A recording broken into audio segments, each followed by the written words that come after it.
Hello everyone, welcome back to the Rogue Asylum, where we rip open our favorite baddies and see what makes them tick. I'm Wesley, and today we're going after one of Disney's darkest villains, Syndrome. Let's get to it.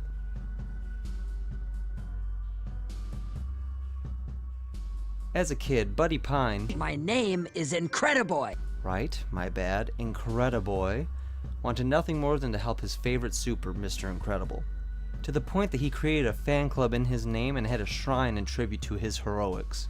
But as much as he wanted to become his idol's sidekick, he was never met with anything more than... Fly home, buddy. I work alone. After being crushed, but still persistent, he followed Mr. Incredible to a building that the villain Bon Voyage happened to be robbing at the time. Buddy was a capable genius of a kid, if not a little naive. When Buddy went to go get help using the rocket boots he invented, Bon Voyage stuck his cape with a time bomb. Mr. Incredible frantically tried to get it off of him, but Buddy just thought he was trying to tell him to go home again.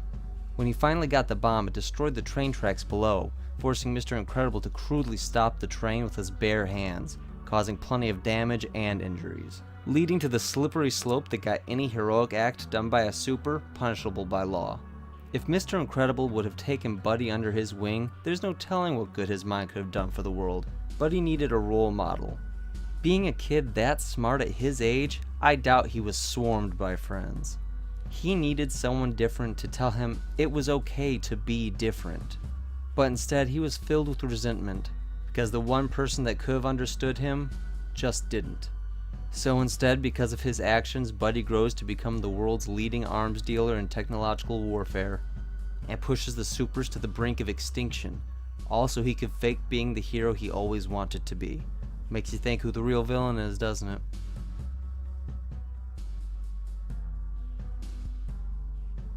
In Syndrome's mind, he considers every super his enemy, but he knows at the top of the food chain, his idol is who he has to beat to prove his point.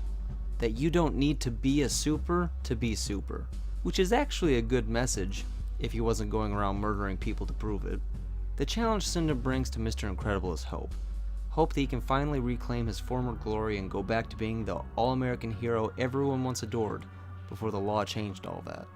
Syndrome used that hope to blind Mr. Incredible to the fact that he was just being used to test Syndrome's new toys, which almost got him and his family killed. After Mr. Incredible thinks he lost his family for good, Syndrome completely breaks him, to the point of almost killing someone in order to be released, and the way he acts says that that's the first time he was ever pushed to that point. Their relationship is the usual brain versus brawn dilemma, but because of the almost distant father-abandoned son connection they have, it's so much harder to swallow knowing the amazing things they could have accomplished if they were to have ended up working with each other.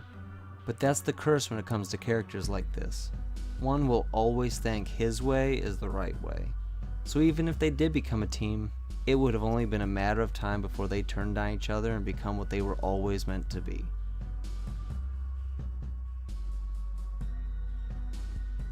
Syndrome isn't like a lot of villains. He doesn't exactly have psychotic tendencies towards others. In fact, a lot of his mental issues are simple things that a lot of people deal with day to day, be it from a loved one or from themselves. One of those being narcissistic personality disorder, which causes him to have an inflated sense of self-importance and a deep need for excessive attention and admiration, both explaining why he thinks he deserves to be the hero of this story without sharing the spotlight with any other supers. It also causes a lack of empathy towards others, not on the level sociopathy does, but when he was surprised why Mirage, his girlfriend, was upset about him bluffing to let Mr. Incredible kill her, that's a pretty good sign he doesn't really understand feelings towards others too well. I can also kinda tell he has a bit of a Napoleon complex. He clearly acts domineering in any social interactions, and with the private island he is obviously compensating for something. He also has the extreme hairdo just to make himself look 2 feet taller, and for the last one, the one that started him on this whole path, is PTSD of abandonment. After everything that happened with Mr. Incredible, he simply couldn't let it go. And it festered until it turned into other mental instabilities, until that one act created his whole character.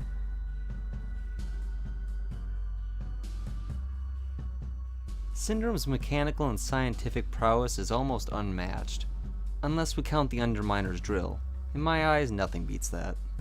But to mention a few of his spectacular inventions, the first being his rocket boots, of which he has obviously tuned up since he was a kid, making him highly mobile and giving Iron Man a run for his money. The most famous of his gadgets is the 0-point energy glove, something he allegedly deemed too good to even sell to his buyers, so he kept it for himself. It can freeze you in a completely suspended state, rendering you next to useless, though it may have a bug or two to work out. I'm Syndrome, your nemesis at it! Brilliant. He also has miniature time bombs implanted in his gauntlets that give off enough of a blast to knock Mr. Incredible on his ass. As a defense measure to secure his computer files, Syndrome has cannons that shoot sticky, almost lead-like balls that inflate on contact, making the victim totally immobile. And last but certainly not least, his superhero killer robot that learns after each super it eliminates, finally getting to the point it was so strong it took an entire family of supers and their icy friend to stop it.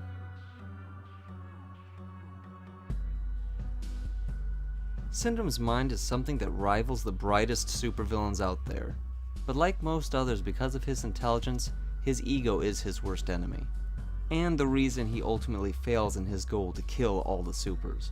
Because of his almost obsessive need to be a super himself, it blinds him to the point that he created a robot that learned so much, it almost took him out along with the whole city. And because of all this, I'll be giving him a 6. With the Incredibles being on his own island, where he controlled everything, he was a serious threat. But the second he got to the real world, he revealed who he really is. A kid playing dress-up, still trying to prove that he's the hero.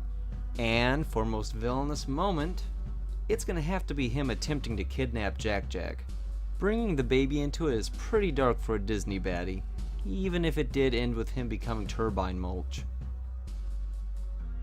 As always, thanks for watching.